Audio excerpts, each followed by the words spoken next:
എൻ്റെ പേര് ജഫിൻ, ഇതെൻ്റെ വൈഫ് ബെനീറ്റ, അമ്മ എടവക ആനിക്കാട് കാഞ്ഞിരപ്പള്ളി രൂപത. 2019 സെപ്റ്റംബർ 19 ഞാൻ ഉടമ്പടി എടുക്കാനായിട്ട് കൃപാസനത്തിൽ വരുന്നത്. തികച്ചും സ്വാർത്ഥമായ താല്പര്യങ്ങളെ മുൻനിർത്തിയാണ് ഞാൻ കൃപാസനത്തിൽ വരുന്നത്. എനിക്ക് കൂടുതലൊന്നും അറിയില്ലായിരുന്നു. എന്ത് ചോദിച്ചാലും കിട്ടുന്ന ഒരു ദേവാലയം എത്രമാത്രം എനിക്ക് അറിയുള്ളായിരുന്നു. മറ്റ് ഉടമ്പടിയുടെ മറ്റ് കാര്യങ്ങളോ കാരുണ്യ പ്രവർത്തികളോ മറ്റൊരു കാര്യങ്ങളെക്കുറിച്ചും എനിക്കറിയില്ലായിരുന്നു. ഞാൻ അമ്മയുടെ നിർബന്ധപ്രകാരം ഇവിടെ വന്ന് ഉടമ്പടി എടുത്ത് അന്ന് വീട്ടിൽ ചെന്ന് കഴിഞ്ഞ് എന്നെ മാതാവിനെ, ഈ അൾത്താരിലുള്ള മാതാവിനെ ഞാൻ സ്വപ്നം കണ്ടു. ഈ സ്വപ്നം കണ്ടിട്ട് എനിക്കത് മനസ്സിലാക്കാനുള്ളൊരു കൃപ എനിക്കില്ലായിരുന്നു. എന്നെ സംബന്ധിച്ച് എനിക്ക് ദൈവഭയം ഉണ്ടായിരുന്നു, പക്ഷേ ദൈവവിശ്വാസവും ദൈവസ്നേഹവും രണ്ടും 0 ആ ലെവലായിരുന്നു എൻ്റെ. എനിക്ക് കൂടുതലൊന്നും അറിയില്ല. ഒരു സ്വപ്നം എന്ന രീതിയിൽ ഞാൻ എന്നെ തള്ളിവിട്ടു. ഞാൻ അതിൽ 6ാമത്തെ നിയോഗമായിട്ട് ഇവിടെ ഞാൻ ഉടമ്പടിയിൽ വെച്ചിരുന്ന കാര്യമാണ് സന്തോഷവും സമാധാനവും ഉള്ളൊരു ജോലി എനിക്ക് വേണം. ഞാൻ ആദ്യം ജോലി ചെയ്തിരുന്നിടത്ത് കുറച്ച് കഷ്ടപ്പാടുകളും ബുദ്ധിമുട്ടുകളും ഉണ്ടായിരുന്നു. ഇവിടെ വന്ന് ഉടമ്പടി എടുത്തപ്പോൾ ഞാൻ അങ്ങനെയാണ് വെച്ചത്, എനിക്ക് സന്തോഷവും സമാധാനവും ഉള്ളൊരു ജോലി വേണം. അത് കഴിഞ്ഞ് ഞാൻ ഉടമ്പടി എടുത്ത് ഉടനെ തന്നെ UK പോയി സപ്ലൈ ചെയിൻ കോഴ്സ് ചെയ്തു. സപ്ലൈ ചെയിൻ കോഴ്സ് ചെയ്ത് കഴിഞ്ഞ് ഞാൻ ഉടമ്പടി 90 ദിവസം മാത്രമേ ഞാൻ നോക്കിയിരുന്നുള്ളൂ. അത് കഴിഞ്ഞ് എല്ലാം ഉഴപ്പി കളഞ്ഞിരുന്നു. വേറൊന്നും എനിക്ക് ചെയ്യില്ല. ഉടമ്പടി പത്രം കൊടുക്കാനൊക്കെ ആണെങ്കിലും വളരെ ബുദ്ധിമുട്ടായിരുന്നു, നാണക്കേടായിരുന്നു. എങ്കിലും കുറച്ച് ബുദ്ധിമുട്ടിയൊക്കെ ആണെങ്കിലും ഞാനത് ചെയ്തു. 90 ദിവസം ഉടമ്പടി എന്നെ കൊണ്ട് പറ്റാവുന്ന രീതിയിൽ ഞാൻ നോക്കി. ബാക്കി അത് കഴിഞ്ഞ് ഉഴപ്പിപ്പോയി. UK ചെന്ന് ജോലിയായി. ആ ജോലി ചെയ്ത സമയത്ത് 1 വർഷത്തെ കോഴ്സിനാണ് ഞാൻ പോയത്.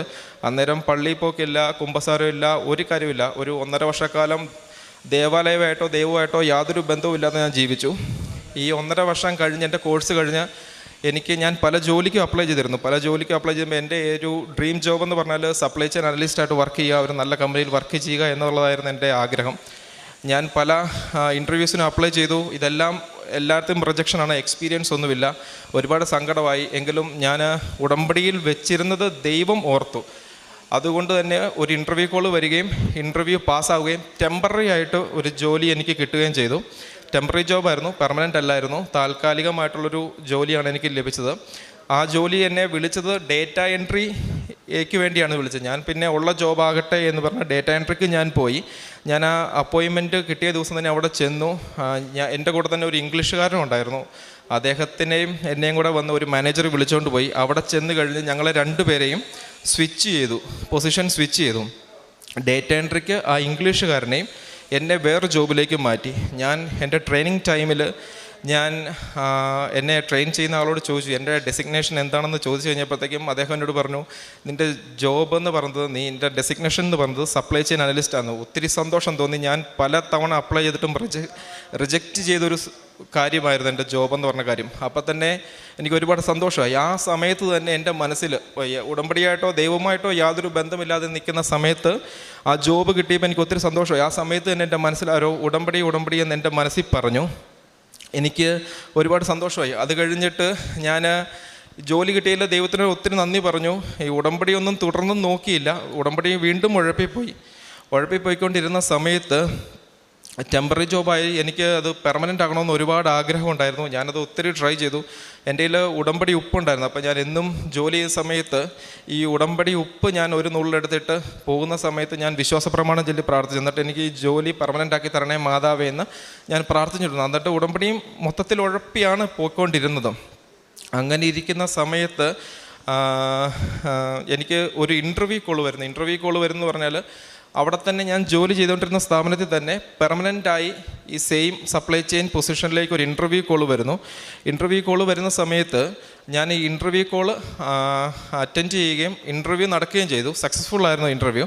പക്ഷേ എൻ്റെ വിസയുടെ സ്റ്റേറ്റസ് കാരണം അവർ എന്നെ കുറച്ച് നാളത്തേക്ക് മാറ്റിവെച്ചു. എൻ്റെ കൂടെ അപ്ലൈ ചെയ്ത ഒരാളെ പകരം എടുക്കുകയും ചെയ്തു.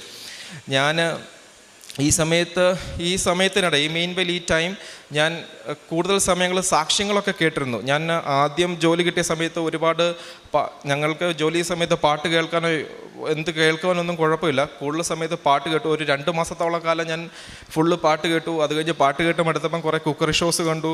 അങ്ങനെ വന്നു കഴിഞ്ഞാൽ ഇടയ്ക്ക് ഒരു സാക്ഷ്യം കയറി വന്നു കഴിഞ്ഞപ്പോഴത്തേക്കും ഞാൻ ഈ സാക്ഷ്യം കയറി നോക്കി കഴിഞ്ഞപ്പം ഒരാളുടെ സാക്ഷ്യം, അപ്പോൾ ലൈറ്റ് ക്യാൻഡിൽ പ്രെയർ എന്നിങ്ങനെ പറഞ്ഞു കേട്ടു. ഞാനിത് എന്താണെന്നറിയാൻ വേണ്ടി ഗൂഗിളിൽ സെർച്ച് ചെയ്തു. കൃപാസനത്തിൻ്റെ വെബ്സൈറ്റിൽ പോയി. അന്നേരമാണ് ഈ മാതാവിനെ ഞാൻ കാണുന്നത്. ഈ മാതാവിനെ കണ്ടപ്പോൾ ഞാൻ ശരിക്കും ഷോക്ക്ഡായിപ്പോയി. ഞാൻ ഉടമ്പടി എടുത്ത് അന്ന് സ്വപ്നം കണ്ട മാതാവിനെയാണ് ഞാൻ കൃപാസനത്തിൻ്റെ സൈറ്റിൽ കണ്ടത്. അപ്പോൾ എനിക്കിത് മനസ്സിലായി, ഇത് സത്യസന്ധതയുടെ ഒരു കാര്യമാണ്. നമ്മൾ ഉടമ്പടി എടുത്താൽ നീതി പുലർത്തണം, സത്യസന്ധത പുലർത്തണം എന്നുള്ള കാര്യം അന്ന് എനിക്ക് മനസ്സിലായി. ഞാൻ കൂടുതൽ സാക്ഷ്യങ്ങൾ കേട്ടു, പല സാക്ഷ്യങ്ങളും പലതവണ ആവർത്തിച്ച് കേട്ടു. ഓരോ കാര്യങ്ങളും ശരിക്കും മനസ്സിലാക്കി. എൻ്റെ ബുദ്ധിയും യുക്തിയും ഉപയോഗിച്ച് ഞാനത് മനസ്സിലാക്കി, എങ്ങനെ ചെയ്യണം എന്നുള്ള കാര്യം മനസ്സിലാക്കി. ഞാൻ ആദ്യം ഇതെല്ലാം ഒരു 10-15 ദിവസം സാക്ഷ്യങ്ങൾ കേട്ടു. ഓരോരുത്തരുടെയും സാക്ഷ്യങ്ങളുടെ വിവരണവും വിശകലനവും എല്ലാം കേട്ടു. അങ്ങനെ കേട്ട് കഴിഞ്ഞ് ഞാൻ ആദ്യം ചെയ്തത്, ഒരു പേപ്പർ എടുത്തിട്ട്, ഞാൻ കുമ്പസാരിച്ചിട്ടൊക്കെ 2 വർഷം മണ്ടയിലായിരുന്നു. കുമ്പസാരിച്ചു. ചെറുപ്പം മുതലേ ഓരോ കാര്യങ്ങളും എണ്ണി പെറുക്കി ഓർമ്മയിലുള്ള സമയത്ത് ഓർമ്മയിൽ വരുന്ന കാര്യങ്ങൾ എഴുതി വെച്ച് ഞാൻ കുമ്പസാരിക്കാനായിട്ട് ഒരുങ്ങി. ഞാനും ആദ്യം പള്ളിയിൽ ചെന്നപ്പോൾ ഇംഗ്ലീഷ് മാസമായിരുന്നു. ഞാൻ അച്ഛനോട് പറഞ്ഞു, അച്ഛൻ എനിക്ക് കുമ്പസാരിക്കണം. അച്ഛൻ പറഞ്ഞു കുമ്പസാരിപ്പിക്കാൻ കുഴപ്പമില്ല. ഞാൻ പറഞ്ഞു, അച്ഛൻ എനിക്ക് ഇംഗ്ലീഷ് കുമ്പസാരിച്ച് പരിചയമില്ല. അപ്പോൾ അച്ഛൻ പറഞ്ഞു, സാരമില്ല, നീ നിൻ്റെ പാപങ്ങളൊക്കെ ഏറ്റു പറ. അപ്പം അച്ഛനും ഞാനും പുറത്ത് നിൽക്കുന്ന സമയമാണ്, പള്ളിയുടെ വെളിയിൽ. അച്ഛൻ എന്നോട് പറഞ്ഞു, നീ അവിടെ മുട്ട് കുത്തിക്കോ, ഞാൻ നിൻ്റെ കുമ്പസാരം കേട്ടോളാം എന്ന് പറഞ്ഞു. അങ്ങനെ അച്ഛൻ കുമ്പസാരിപ്പിച്ചു. പക്ഷേ എനിക്ക് ഒരിക്കലും ഒരു സാറ്റിസ്ഫാക്ഷൻ കിട്ടിയില്ല. എന്നെ കുമ്പസാരിപ്പിച്ചുകൊണ്ടിരിക്കുന്ന സമയത്ത് മലയാളം കുർബാന ചെല്ലുന്ന അച്ഛൻ കയറി വന്നു. അച്ഛനോട് ഞാൻ പറഞ്ഞു, അച്ഛാ, ഞാൻ കുമ്പസാരിച്ചതാണ്, എനിക്ക് ഒന്നുകൂടെ കുമ്പസാരിക്കണം. അച്ഛൻ എന്നോട് പറഞ്ഞു, ഒരിക്കൽ കുമ്പസാരിച്ചാൽ മതി, ആത്മാർത്ഥതയോടെ കുമ്പസാരിച്ചിട്ടുണ്ടെങ്കിൽ ദൈവം നിൻ്റെ കുമ്പസാരം കേൾക്കും. ഞാൻ പറഞ്ഞു, ഇല്ല അച്ഛാ, എനിക്ക് ഒന്നുകൂടെ കേൾക്കണം, കുമ്പസാരിക്കണം, ഭയങ്കരമായിട്ടും ആഗ്രഹം. അങ്ങനെ ഞാൻ കുമ്പസാരിച്ചു. അത് കഴിഞ്ഞ് എല്ലാ ഞായറാഴ്ചയും ശനിയാഴ്ചയും വിശുദ്ധ കുർബാനയ്ക്ക് പോകാൻ തുടങ്ങി. ഈ 2 കാര്യങ്ങളാണ് ഞാൻ ആദ്യം സ്റ്റാർട്ട് ചെയ്ത്. ഇങ്ങനെ സ്റ്റാർട്ട് ചെയ്ത് വന്നു കഴിഞ്ഞപ്പോഴത്തേക്കും എൻ്റെ ജോലിയുടെ കാര്യം ബാക്കി. എൻ്റെ വിസയുടെ സ്റ്റേറ്റസ് കാരണം എന്നെ ജോലിയിൽ നിന്ന് മാറ്റി നിർത്തുന്നത്. ഞാനൊരു പുറത്തുള്ള ആളായതുകൊണ്ട് ഇംഗ്ലീഷുകാരന് പ്രയോറിറ്റി കൊടുത്തിട്ട് എനിക്ക് ആ ജോലി ഇൻ്റർവ്യൂ പാസ്സായിട്ടും എന്നെ അവർ എടുത്തില്ല, കാരണം എൻ്റെ വിസയുടെ സ്റ്റേറ്റസ്. അങ്ങനെ ഇരിക്കെ ഞാൻ മാതാവിനോട് പറഞ്ഞു, മാതാവേ, എനിക്ക് ഈ ജോലി കിട്ടണമെന്ന് ആഗ്രഹമുണ്ട്, പക്ഷേ ഇതൊരു പരീക്ഷണമാണെന്ന് എനിക്ക് ബോധ്യമുണ്ട്. ഈ പരീക്ഷണം, എൻ്റെ ജോലി ഈ പരീക്ഷണമാണെന്ന്, എന്നെ മാറ്റി നിർത്തിയേക്കുന്ന ഈ സമയം എൻ്റെ ഒരു പരീക്ഷണത്തിൻ്റെ ടൈമാണ്. അത് ഞാൻ തരണം ചെയ്യാൻ എന്ത് ചെയ്യണമെന്ന് നോക്കിയപ്പോഴാണ് എനിക്ക് ജപമാല, ഒരു സാക്ഷ്യത്തിൽ ഒരാൾ പറയണം, ജപമാല ഞാൻ ചെല്ലാറുണ്ടെന്ന് കേട്ടു. അപ്പോൾ ഞാനും ഒരു അന്നേരത്തെ ഒരു സങ്കടം മാറ്റാനോ അല്ലെങ്കിൽ എന്തോ വെറുതെ ഒരു ജപമാല ചെല്ലി നോക്കാം. എൻ്റെ ജീവിതത്തിൽ ഞാൻ ജപമാലയൊന്നും ചെല്ലിയിട്ടില്ല. ചെറുപ്പം മുതലേ ജപമാല ചെല്ലുന്ന സമയത്തിൽ അപ്പനും അമ്മയും അനിയത്തി മാത്രമേ വീട്ടിൽ കാണാറുള്ളൂ. ഞാനും എൻ്റെ ചേട്ടനൊന്നും ജപമാല കൂടാറില്ല. ഒരിക്കലും ഒരു സന്തോഷത്തോടെ ജപമാല ചെല്ലിയിട്ടൊക്കെ ഉണ്ടെങ്കിൽ വീട്ടിലെന്തെങ്കിലും വൈകിട്ട് നോൺ വെജ് ഭക്ഷണമുള്ള സമയത്തൊക്കെയാണ് ഞാനൊരു ജപമാല കഴിഞ്ഞാൽ ഭക്ഷണം കഴിക്കാമല്ലോ എന്നൊരു സന്തോഷത്തിന് മാത്രമൊക്കെ ജപമാല കൂടിയിട്ടുള്ളൂ. ഒരിക്കലും ഞാനൊരു ജപമാലയൊന്നും ചെല്ലാത്തൊരു വ്യക്തിയാണ്. അങ്ങനെ ഒരു ദിവസം ഞാൻ ജപമാല ചെല്ലി തുടങ്ങി. ഞാൻ മാതാവിനോട് ചോദിച്ചു, മാതാവേ, എന്ത് ചെയ്യണം, എനിക്ക് ഇത്രയും കാര്യങ്ങൾ ഈ ജോലി കിട്ടണം. അപ്പം ആരോ എൻ്റെ മനസ്സിൽ പറഞ്ഞു, നീ ജപമാല ചെല്ലി. ഞാൻ ജപമാല ചെല്ലിപ്പം ഒത്തിരി സന്തോഷം. ഞാൻ ഒരു ദിവസം ഒരു ജപമാല ചെല്ലാം, ഒരു നേരം ഒരു ജപമാല ചെല്ലാം എന്ന് ഓർത്തുകൊണ്ടാണ് ഞാൻ പോയത്. പിറ്റേ ദിവസം അതേ സമയം ഇപ്പം വീണ്ടും എന്നോട് മനസ്സിൽ പറഞ്ഞു, ജപമാല ചെല്ല്. അങ്ങനെ ദിവസം 2 ജപമാലയായി. എല്ലാ ശനിയാഴ്ചയും സമ്പൂർണ്ണ ജപമാല ഫുള്ള് ചെല്ലും. ഈ ജപമാലയ്ക്കകത്ത് എൻ്റെ ഓരോ കാര്യങ്ങളും ഞാൻ ചെയ്യുന്നത്, ആദ്യത്തെ ജപമാല ഞാൻ കൃപാസനത്തിലെ മാതാവിൻ്റെ പ്രത്യക്ഷീകരണം തിരുസഭ അംഗീകരിക്കുന്നതിന് വേണ്ടിയാണ് എല്ലാ ജപമാലയുടെ ആദ്യത്തെ നിയോഗം ഞാൻ ചെല്ലുന്നത്. രണ്ടാമത്തെ നിയോഗം ഞാൻ ചെല്ലുന്നത് കൃപാസനത്തിൽ അക്രൈസ്തരായിട്ടുള്ള എല്ലാവരുടെ നിയോഗങ്ങൾ സാധിച്ചു കിട്ടാൻ. കൃപാസനത്തിൽ ആരൊക്കെ ഉടമ്പടി എടുത്തിട്ടുണ്ടോ അക്രൈസ്തരായി, അവരുടെ നിയോഗങ്ങൾ സാധിച്ചു കിട്ടാൻ വേണ്ടി എല്ലാ അക്രൈസ്തവർക്കും, കൃപാസനത്തിൽ ഉടമ്പടി എടുത്ത എല്ലാ അക്രൈസ്തവർക്കും വേണ്ടി രണ്ടാമത്തെ രഹസ്യം. മൂന്നാമത്തെ രഹസ്യം ഞാൻ ചെല്ലുന്നത് കൃപാസനത്തിൽ വരാൻ ബുദ്ധിമുട്ട് അനുഭവിക്കുന്ന എല്ലാവർക്കും വേണ്ടി, അവരുടെ തടസ്സങ്ങൾ മാറ്റി കൃപാസനത്തിൽ വരാൻ ബുദ്ധിമുട്ട് അനുഭവിക്കുന്ന എല്ലാവർക്കും വേണ്ടിയാണ് ഞാൻ മൂന്നാമത്തെ രഹസ്യം ചെല്ലുന്നത്. നാലാമത്തെ എൻ്റെ 2 സുഹൃത്തുക്കൾക്കും. അഞ്ചാമത്തെ രഹസ്യം ചെല്ലാൻ എൻ്റേതായ പ്രത്യേകിച്ച് കാരണങ്ങളൊന്നും ഞാൻ കണ്ടില്ല. അങ്ങനെ ഇരിക്കുമ്പോഴാണ് ഞാനിവിടെ രാജീവ് ശിവാനന്ദൻ എന്ന് പറഞ്ഞ ചേട്ടൻ്റെ സാക്ഷ്യം ഞാൻ കേൾക്കുന്നത്. ആ സാക്ഷ്യത്തിൽ എല്ലാവരും ഒത്തിരി പേര് കണ്ട സാക്ഷ്യമാണ്. ഞാൻ ആ സാക്ഷ്യം ഒരു തവണയേ കണ്ടുള്ളൂ. ഒരു തവണ കണ്ടതിൽ ഒരു കാര്യം, ആ സാക്ഷ്യത്തിൽ ആ ചേട്ടൻ പറഞ്ഞ ഒരു കാര്യം മാത്രം ഞാൻ ശ്രദ്ധിച്ചു, നോട്ട് ചെയ്ത്. ഒത്തിരി വളരെ നല്ല സാക്ഷ്യമാണ്. അച്ഛൻ ഇവിടെ പലപ്പോഴായിട്ടും ധ്യാനത്തിലൊക്കെ എടുത്ത് പറഞ്ഞൊരു സാക്ഷ്യമാണ്. ആ സാക്ഷ്യത്തിൽ ഒരു കാര്യം മാത്രം എന്നെ സ്ട്രൈക്ക് ചെയ്തു. ആ ചേട്ടൻ പറഞ്ഞൊരു കാര്യമുണ്ട്, ക്രൂശിതനായ കർത്താവിനെ കാണുമ്പോൾ എൻ്റെ ഉള്ളിൽ വളരെ സങ്കടം തോന്നുന്നു പറഞ്ഞൊരു കാര്യം ആ ചേട്ടൻ പറഞ്ഞു.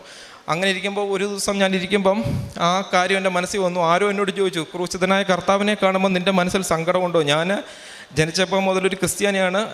ക്രിസ്തുവിനെ നേരത്തെ അറിയേണ്ട ഒരു വ്യക്തിയായിരുന്നു. എങ്കിലും ക്രൂശിതനായ കർത്താവിൻ്റെ മുഖമോ ആ ക്രൂശിത രൂപമോ കാണുമ്പോൾ സങ്കടമില്ല. ഞാൻ ആദ്യം പിന്നെ 5ാമത്തെ രഹസ്യം ചൊല്ലി പ്രാർത്ഥിക്കാൻ തുടങ്ങി. ക്രൂശിതനായ കർത്താവിൻ്റെ മുഖം കാണുമ്പോൾ എനിക്കൊരു സങ്കടം തോന്നണം. കർത്താവിനോട്, എനിക്ക് വേണ്ടി മരിച്ച കർത്താവിനെ കാണുമ്പം എനിക്ക് സങ്കടം തോന്നണം, അല്ലെങ്കിൽ കർത്താവിന് എനിക്ക് വേണ്ടി രക്തം ചിന്തിയ കർത്താവിനോട് ഒരു സ്നേഹം തോന്നണം. അങ്ങനെ ദൈവസ്നേഹത്തിന് വേണ്ടി ഞാൻ പ്രാർത്ഥിച്ചു. ദൈവഭയം ആദ്യമേ ദൈവത്തെ ഭയമായിരുന്നു, പക്ഷേ ദൈവസ്നേഹവും ദൈവവിശ്വാസവും ഇല്ലായിരുന്നു. ഈ രണ്ട് കാര്യങ്ങളും എനിക്ക് കിട്ടിയത് അച്ഛൻ്റെ ധ്യാനവും സാക്ഷ്യങ്ങളിലൂടെ. അച്ഛൻ്റെ ധ്യാനം ആദ്യമൊക്കെ ഞാൻ കേട്ടിരുന്നത് ഉടമ്പടി എടുത്ത സമയത്ത് വളരെ ബുദ്ധിമുട്ടായിരുന്നു. 2 മണിക്കൂർ 2.5 മണിക്കൂറൊക്കെ അച്ഛൻ്റെ ധ്യാനം കാണുക എന്ന് പറഞ്ഞു കഴിഞ്ഞാൽ ഞാൻ ആദ്യം ഇത് യൂട്യൂബ് തുറക്കുമ്പോഴും നോക്കുന്നത് വളരെ ബുദ്ധിമുട്ട്. ഇത് 2.5 മണിക്കൂർ ഇരിക്കണമല്ലോ എന്ന് ഓർത്താണ് ഞാൻ ഇരുന്ന് ധ്യാനം കൂടുന്നത്. ഇപ്പോഴങ്ങനെയല്ല. ഇപ്പോൾ ഒരുപാട് സന്തോഷത്തോടെ ഞാൻ അച്ഛനെ ധ്യാനം കൂടുന്നു. പല ഭാഗങ്ങളിൽ ഞാൻ പല തവണ റിപ്പീറ്റ് അടിച്ച് കാണും. 2 മണിക്കൂറുള്ളൊരു ധ്യാനം ഞാൻ കൂടി കഴിയുമ്പോൾ ചിലപ്പോൾ 3 മണിക്കൂർ 3.25 മണിക്കൂർ വരെ പോകാറുണ്ട്. ചില ഭാഗങ്ങൾ റിപ്പീറ്റ് അടിച്ച് വീണ്ടും വീണ്ടും കേൾക്കും.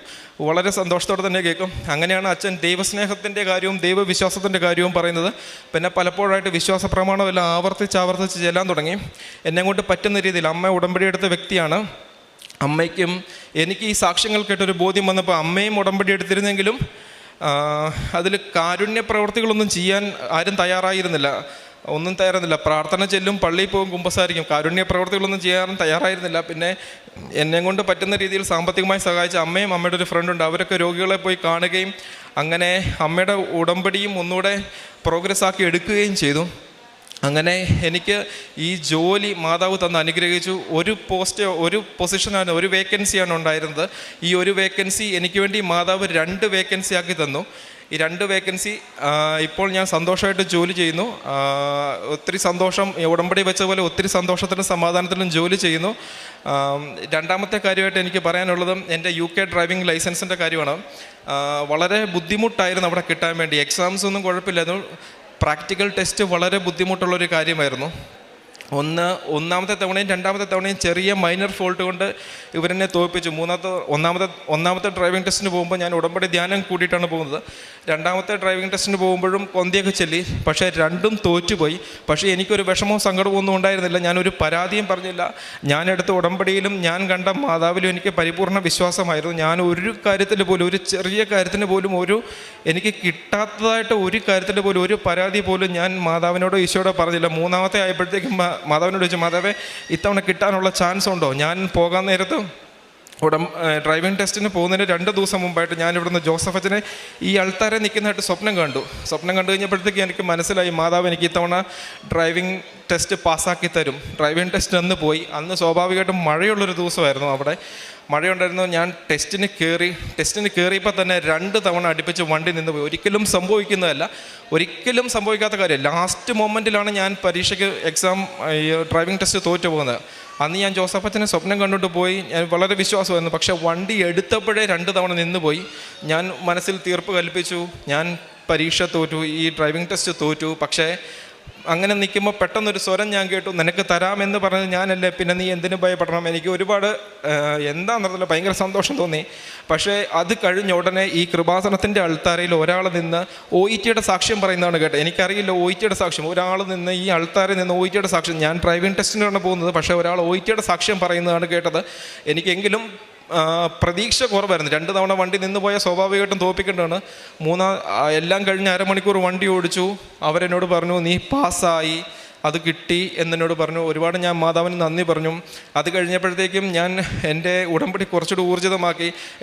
ഞാൻ ഓരോ സാക്ഷ്യങ്ങളെന്ന് പറഞ്ഞു കഴിഞ്ഞാൽ എന്നെ ഒരുപാട് പേര് കളിയാക്കിയിട്ടൊക്കെ ഉണ്ട്. കൃപാസനം പത്രം കൊടുക്കുമ്പോഴും കൃപാസനത്തിൻ്റെ കാര്യങ്ങൾ ഷെയർ ചെയ്യുമ്പോഴും എൻ്റെ ഗ്രൂപ്പിലാകട്ടെ ഫ്രണ്ട്സാകട്ടെ ഓരോ കാര്യങ്ങൾ പറയുമ്പോഴും തമാശയ്ക്ക് കൂട്ടുകാർ പറയും, നീ വലിയ കൃപാസനത്തിൻ്റെ ആളല്ല, നീ എങ്കിൽ ഉടമ്പടി എടുപ്പിച്ച് ഓരോ കാര്യങ്ങൾ ചെയ്യുക. അപ്പോൾ എനിക്ക് എന്നാലും ഞാനൊന്നും മിണ്ടില്ല. അവർക്ക് വേണ്ടിയൊക്കെ പ്രാർത്ഥിക്കാറേ ഉള്ളൂ. ഒരുപാട് പേര് കുറച്ച് പേരൊക്കെ കളിയാക്കിയിട്ടുണ്ട്, കൃപാസനത്തിൻ്റെ ആളല്ലേ, കൃപാസനത്തിൻ്റെ ആൾ. അവരിത് കളിയാക്കി പറയുമെങ്കിലും എനിക്കത്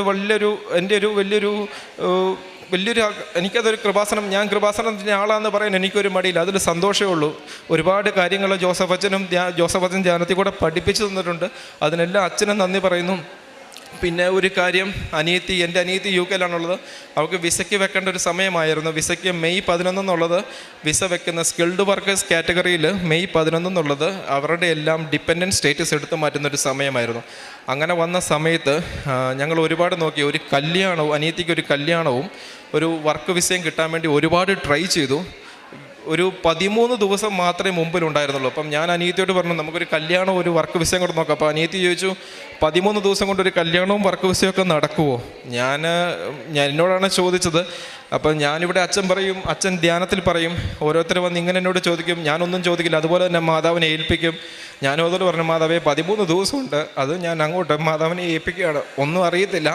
അങ്ങനെ മാതാവിനോട് പറഞ്ഞു. 11-ാം തീയതിക്ക് 9-ാം തീയതി ഒത്തിരി ബുദ്ധിമുട്ട്, ഇതിനിടയ്ക്ക് ഒത്തിരി ഡിഫിക്കൽട്ടീസ് ഉണ്ടായി. പല തവണ ഈ അപേക്ഷ ഡ്രോപ്പ് ചെയ്ത് കല്യാണവും മാറ്റി വെച്ചാലെന്നൊക്കെ ആലോചിച്ചതാണ്. എങ്കിലും മാതാവ് അത് മെയ് 11 എന്നുള്ള ഡെഡ് ലൈൻ്റെ മുമ്പായി മെയ് 9-ാം തീയതി ഉച്ച കഴിഞ്ഞ് വൈകിട്ട് 4 മണിയായപ്പം COS ഇഷ്യൂ ചെയ്തിരുന്നു. ഒത്തിരി ഇവരുടെ പുറകെ നടന്നു, കിട്ടില്ല, ഞങ്ങൾ പ്ലാനെല്ലാം ഉപേക്ഷിച്ചതാണ്. എങ്കിലും 9-ാം തീയതി വൈകിട്ട് 4 മണിയായപ്പം ഞങ്ങൾക്ക് COS ഇഷ്യൂ, എൻ്റെ അനിയത്തിക്ക് COS ഇഷ്യൂ ചെയ്ത് തന്നു. ആർക്കും വിശ്വാസമല്ലെന്ന്, എല്ലാവരും എൻ്റെ മാതാപിതാക്കളടക്കം എല്ലാവരും, എൻ്റെ അനിയത്തി അടക്കം എല്ലാവരും ഈ പ്ലാൻ ഡ്രോപ്പ് ചെയ്താണ്. പക്ഷേ ഞാൻ അന്ന് ഒരു സ്വപ്നം കണ്ടു. ഞാൻ മാതാവിനോട് ചോദിച്ചു, മാതാവേ ഈ വിസ കിട്ടുമെങ്കിൽ എന്തെങ്കിലും ഒരു അടയാളം കാണിച്ചു തരണം.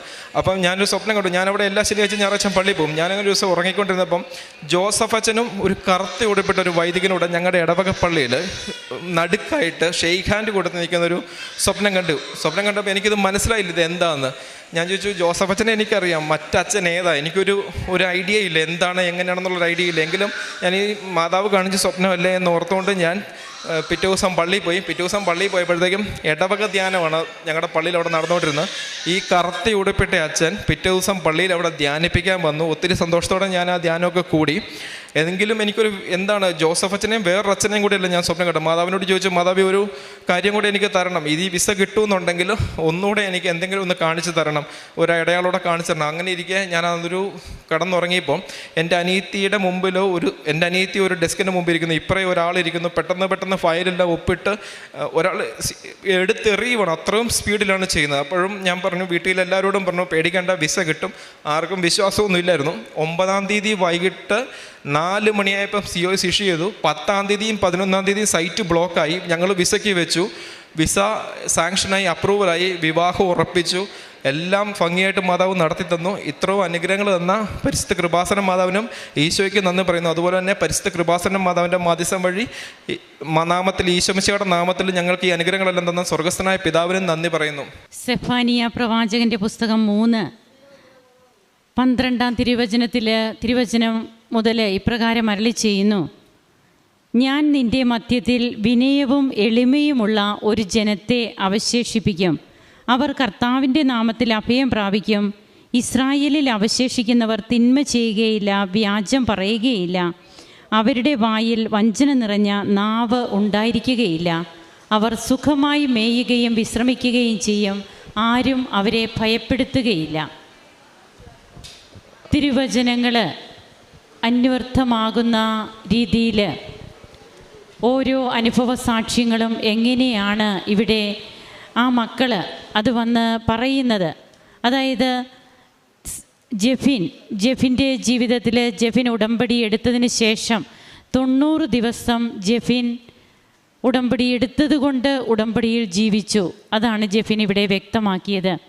പിന്നീട് ഈ മകൻ ഉടമ്പടി എടുക്കുന്നത് വളരെ ബുദ്ധിപൂർവം, യുക്തിപൂർവമൊക്കെ ഈ മകൻ ചിന്തിച്ചു.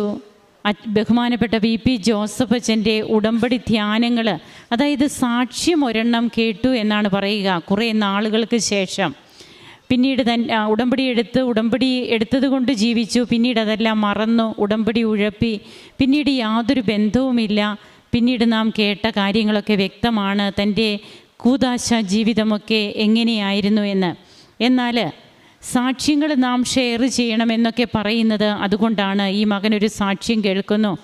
പിന്നെ തൻ്റെ ജീവിതത്തിൽ തൻ്റെ ജോബിന് ഇടയ്ക്കൊക്കെ പാട്ടും ക്രുക്കറി ഷോയും അങ്ങനെയൊക്കെ ആയിട്ട് പോയിക്കൊണ്ടിരുന്ന വ്യക്തി പിന്നീട് എങ്ങനെ സാക്ഷ്യം കേട്ട് അതിനോടൊരു താല്പര്യം തോന്നുന്നു. പിന്നീടാണ് ഓരോന്നും പഠിക്കുകയാണ്. താൻ ഇവിടെ എന്താണ് നടക്കുന്നത്, ഇത് സത്യസന്ധമാണോ, അതെല്ലാം വ്യക്തമായിട്ട് തെളിവോടുകൂടി ഈ മകൻ തന്നെ പഠിക്കുന്നു. അങ്ങനെ ബഹുമാനപ്പെട്ട VP ജോസഫ് അച്ഛൻ്റെ ഉടമ്പടി ധ്യാനം അത് ഈ മകന് ഒരു പഠനത്തിൻ്റെ ഒരു കോഴ്സ് തന്നെയാണെന്നാണ് പറയുക. അങ്ങനെ തൻ്റെ ഉടമ്പടി ജീവിതം പിന്നീട് എങ്ങനെ ആരംഭിക്കുന്നു എന്നും, ഓൺലൈൻ ഉടമ്പടി എടുത്തു, അതിനുശേഷം light A candle pray request ഉണ്ട്. ഇങ്ങനെയെല്ലാം തൻ്റെ ജീവിതത്തിൽ പിന്നീട് വരുന്ന മാറ്റങ്ങൾ, ആ മാറ്റങ്ങളാണ് ഇവിടെ ഇന്ന് ഈ അൾത്താരയിൽ നിൽക്കുവാൻ ഈ മകനെയും കുടുംബത്തെയും ഒരുമിച്ച് കൊണ്ടുവന്നത്. അങ്ങനെ എത്രയോ നല്ല നല്ല അനുഭവങ്ങളാണ് ഈ മകനുണ്ടായത്. പരിശുദ്ധ അമ്മ ഉടമ്പടി എടുത്ത അന്ന് തന്നെ ഈ മകന് കാണപ്പെട്ടു, പക്ഷേ അമ്മയാണെന്ന് മനസ്സിലായില്ല. പിന്നീട് അമ്മയെ മനസ്സിലാക്കുമ്പോഴാണ് ഈ മകന് ഒരു ഉൾവിളി ഉണ്ടാകുന്നത്. അതാണ് നാം കേട്ട അനുഭവ സാക്ഷ്യം മുഴുവനും. അങ്ങനെ തൻ്റെ ജോലി, അതായത് തനിക്ക് വേണ്ടിയിട്ട് 2 പോസ്റ്റ് അവിടെ എങ്ങനെ ഉണ്ടാക്കുന്നു? ഒരു പോസ്റ്റേ ഉണ്ടായിരുന്നുള്ളൂ, അത് തനിക്ക് കിട്ടുവാൻ യോഗ്യതയില്ല.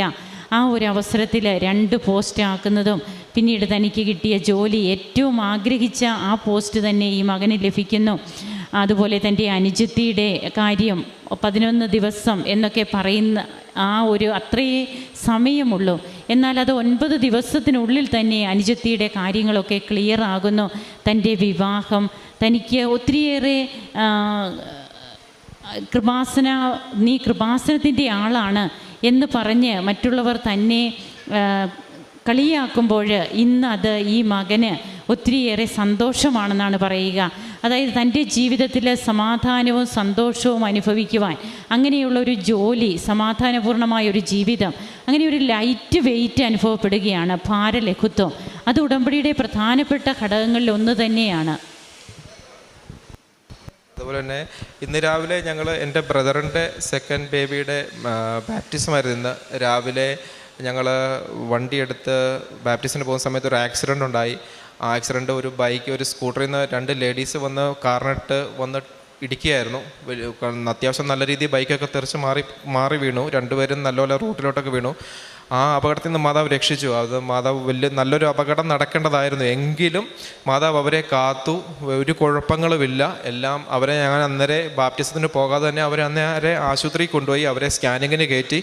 അവർ ഒരു കുഴപ്പം എന്തെങ്കിലും ഉണ്ടെങ്കിൽ വിളിക്കാമെന്നാണ് പറഞ്ഞിരിക്കുന്നത്. ഇതുവരെ അവർ വിളിച്ചിട്ടില്ല. ഒരു കുഴപ്പമില്ല. മാതാവ് ആ അപകടത്തിൽ നിന്ന് രക്ഷിച്ചു. പിന്നെ ഒരു കാര്യം പറയാൻ വിട്ടുപോയത്, ഞാൻ ഒരിക്കൽ കൂടി ഈ മാതാവിനെ സ്വപ്നം കണ്ടു കഴിഞ്ഞ് എനിക്ക് ഭയങ്കര ഒരു ഷോക്കായിപ്പോയി. മാതാവ് ഈ കൃപാസന ലൈറ്റ് എ ക്യാൻഡിൽ പ്രെയർ നോക്കി കൃപാസനത്തിൻ്റെ വെബ്സൈറ്റിൽ നോക്കിയപ്പോഴത്തേക്ക് ഞാൻ സ്വപ്നം കണ്ട മാതാവ് ഭയങ്കര ഷോക്കായിപ്പോയി. അത് കഴിഞ്ഞ് ഞാൻ കുറച്ച് ദിവസം എനിക്ക് എന്ത് ചെയ്യണം എന്ത് ചെയ്യേണ്ടതെന്നൊന്നും അറിയില്ല. ആകപ്പാടെ ഒരു വല്ലാത്ത അവസ്ഥയിലായിപ്പോയി. ഞാൻ അത് കഴിഞ്ഞ് മാതാവിനോട് പ്രാർത്ഥിച്ചു, മാതാവേ എനിക്കൊന്നുകൂടെ മാതാവിനെ സ്വപ്നം കാണണം എന്ന് ഞാൻ പ്രാർത്ഥിച്ചു. പല ആവർത്തി ഞാൻ ഇവിടെ വന്ന് സാക്ഷ്യം പറയണം എന്നൊക്കെ മനസ്സുകൊണ്ട് ഒത്തിരി ആഗ്രഹിച്ചതാണ്. ആദ്യം ഞാൻ ഈ കൃപാസനത്തിൻ്റെ വന്ന് ഉടമ്പടി എടുക്കുമ്പോൾ ഞാൻ ആദ്യം ഓർത്ത് ഇവിടെ കയറി സാക്ഷ്യം പറഞ്ഞു കഴിഞ്ഞാൽ നാട്ടുകാർ കാണുമല്ലോ, ആൾക്കാർ കളിയാക്കില്ലേ, അങ്ങനെ പല അന്ന് ട്രോളും കാര്യങ്ങളൊക്കെ ഉണ്ടായിരുന്നു. അങ്ങനെയൊക്കെ ചിന്തിച്ചാണ് ഞാൻ ആദ്യം പോയത്. ഇവിടെ വന്ന് കിട്ടിയാലും ഇനി ഇങ്ങനെയാണ് സാക്ഷ്യം പറയണമല്ലോ എന്നൊക്കെ ഓർത്തിട്ട് ഒരുപാട് ബുദ്ധിമുട്ടിയാണ് ഞാനിവിടെ പോകുന്നത്. എങ്കിലും ആദ്യത്തെ ഈ മാതാവിനെ സ്വപ്നം കണ്ട് ഇത് മാതാവായിരുന്നു എന്ന് എനിക്ക് മനസ്സിലാക്കി കഴിഞ്ഞാൽ മാതാവിനോട് പറഞ്ഞു, മാതാവ് എനിക്ക് ഒന്നുകൂടെ കാണാൻ പറ്റുമോ? അങ്ങനെ 2ാമത് മാതാവ് എനിക്ക് ഒന്നുകൂടെ സ്വപ്നം കാണിച്ചു തന്നു. ആ സ്വപ്നം ഇങ്ങനെയായിരുന്നു, മാതാവിൻ്റെ എളിയിൽ ഉണ്ണീശോയുടെ കയ്യിൽ ഒരു വടിയുടെ അറ്റത്തൊരു സ്റ്റാർ, പിന്നെ മാതാവിനൊരു കിരീടം, ആ കിരീടത്തിന് ചുറ്റും നക്ഷത്രം. ആകാശത്ത് തന്നെയാണ് വീണ്ടും ഞാൻ കണ്ടത്. അതും വലിയൊരു അനുഭവമായിരുന്നു. പിന്നെ പലതവണ ഞാൻ ഇവിടെ വന്ന് സാക്ഷ്യം പറയണമെന്നൊക്കെ ആഗ്രഹിച്ചു. പിന്നീട് ബസ്സിൽ പോകുമ്പോഴൊക്കെ ഞാൻ നോർമലി പാട്ട് കേട്ടുകൊണ്ടാണ് പോകുന്നത്. പിന്നീട് ഞാനൊക്കെ ബസ്സിൽ യാത്ര ചെയ്യുമ്പോൾ ഞാൻ കൂടുതലും ഇവിടെ വന്ന് എങ്ങനെ സാക്ഷ്യം പറയുന്നതിനുള്ള പ്രിപ്പറേഷൻ എൻ്റെ മനസ്സിൽ ഇങ്ങനെ ആലോചിച്ചുകൊണ്ടിരിക്കും. ഓരോ ചെറിയ കാര്യങ്ങൾ പോലും മറന്നു പോകാതെ എല്ലാം ഈ ആൾക്കാരെ വന്ന് ഈ 10 ലക്ഷം പേര് കാണുന്ന, അച്ഛൻ പറഞ്ഞിട്ടുണ്ട് 10 ലക്ഷം പേര് കാണുന്ന പോലെ നിങ്ങൾ സാക്ഷ്യപ്പെടുത്തണം. അതിനുള്ള പ്രിപ്പറേഷൻ കഴിഞ്ഞ 1.5 വർഷമായിട്ട് ഞാൻ എന്ന് ഉടമ്പടി ജീവിക്കാൻ തുടങ്ങിയോ അന്ന് പോട്ടില്ല. ആ 1.5 വർഷം തൊട്ട് ഇന്ന് ഈ നിമിഷം വരെ ഞാൻ സാക്ഷ്യത്തിന് വേണ്ടി പ്രിപ്പയർ ചെയ്തുകൊണ്ടിരിക്കുന്നു. ഒരു ചെറിയ കാര്യങ്ങൾ പോലും വിട്ടുപോകാതെ. ഞാൻ പറയാൻ വിട്ടുപോയൊരു കാര്യമുണ്ട്. എൻ്റെ വിവാഹത്തിന് ഇവിടെ വെച്ചിരുന്നതാണ്.